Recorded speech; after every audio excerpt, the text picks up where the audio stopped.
around 1750. But what is it really going to take to drive prices higher as the precious metals market competes with surging momentum in equities? Here to talk about his outlook for gold is Phillip Streible, Chief Market Strategist at Blue Line Futures. So let's jump right into this. In a commentary you wrote for Kitco, you saw gold prices going to 2,500 in 3 waves. What gets us there?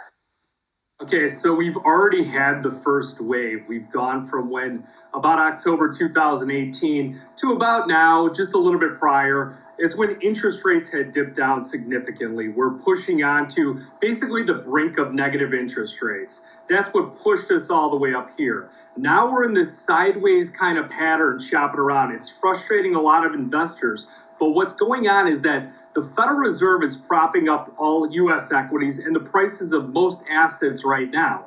Okay, that's causing this fear of missing out in the equities. So people are constantly bidding on those. Okay, remember, earnings are coming down significantly, and people are thinking that we're going to come out of this coronavirus, out of this rioting and looting, and then things are going to get back to normal and prices are going to go up from there. The reality is on the equity side, earnings are going to continue to fall, unemployment's going to continue to rise, the dollar index will start to rebound a bit, a safety value play will come into effect, and that's when gold prices really take off because the Fed is completely handcuffed right now. They can't raise rates, they have to constantly throw money at it, and people are going to realize that earnings are going to fall on the equities. The flight to safety on gold gets us that next wave higher.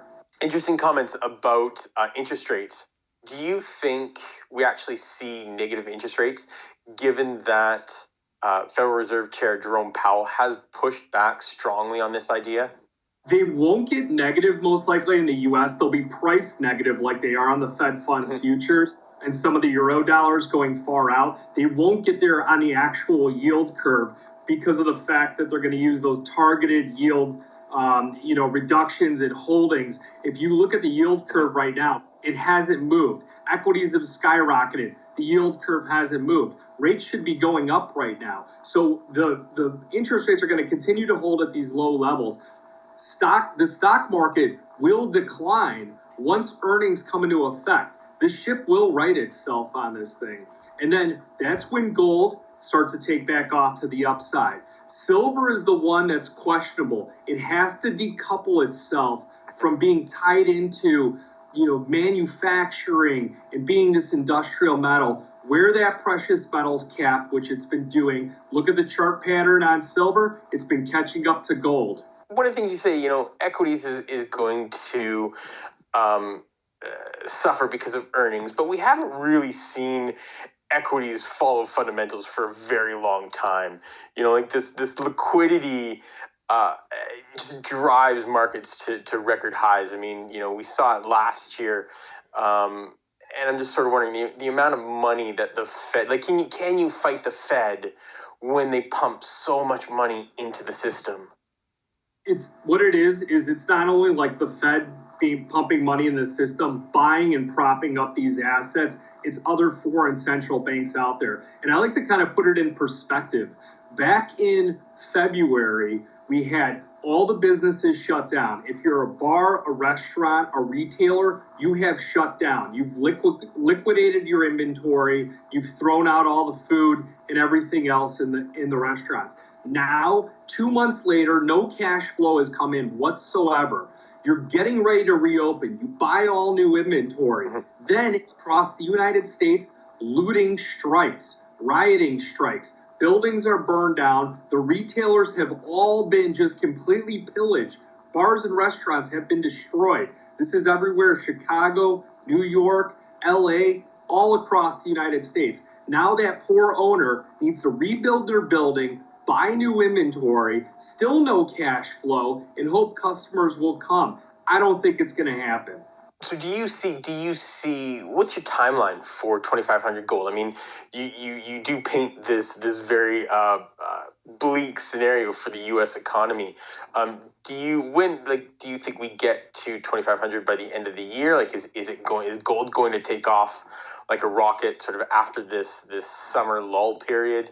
Or is it going to take more time to get to your target?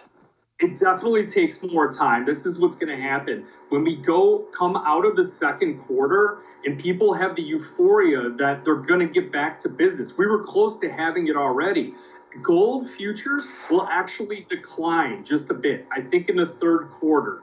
Okay, that's where your value. You need to be looking at buying these dips. Don't have the fear of missing out. Sell a little bit at the top of the range, buy a bit at the bottom of the range. But I think once we come into fourth quarter and they actually realize that the earnings are not coming back as soon as possible and that the Fed's going to continue to support, that's when it's game over. I think in the next year, that's when we start to take off. I really think it's going to take longer. It always takes longer. You know, unless you have a complete crisis on we can't get supply, you know, things like that. You start to see a physical squeeze go on. That's when we get the accelerated moves up. But I think it's gradual. And if you look at gold over years, the chart pattern has been a steady, constant increase. Every major dip you have to buy, and you hold on, and you do well. So last question, how does the U.S. dollar play into this? I mean, we have seen the U.S. dollar pare back a little bit, but gold prices haven't really enjoyed that. We were talking offline and you were saying, you know, gold is basically acting like its own global currency. How does this fit into your expectations? Look, you have to see that gold is a currency. And we put out a great macro book for people to download where it shows gold's performance against every major currency out there. And the chart pattern is very similar. It gets stronger with some of the weak currencies. It gets a little bit weaker with stronger currencies. But if you look, the chart pattern is consistently from the lower left corner to the upper right across the board on almost all currencies. And just briefly, so silver, I mean, you say silver's a bit more of a challenge.